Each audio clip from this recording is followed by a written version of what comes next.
பிதாசுதன் பரிசுத்தாவின் பெயராலே ஆமேன். மரியே வாழ்க. அல்லேலூயா.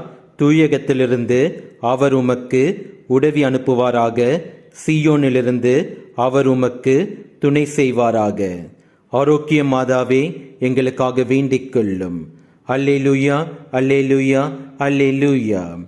இயேசுவுக்கே புகழ். மரியே வாழ்க. ஆமேன். வாழ்க தாயே, வாழ்க நீயே, வாழ்க வாழியவே. அன்னையே வாழ்க, அமளியே வாழ்க, வாழ்க வாழியவே. அமலோற்பவியே, அருள் நீரை தாயே, வாழ்க வாழ்க. மாசரு கண்ணியே, மாபெரும் தாயே, வாழ்க வாழ்க.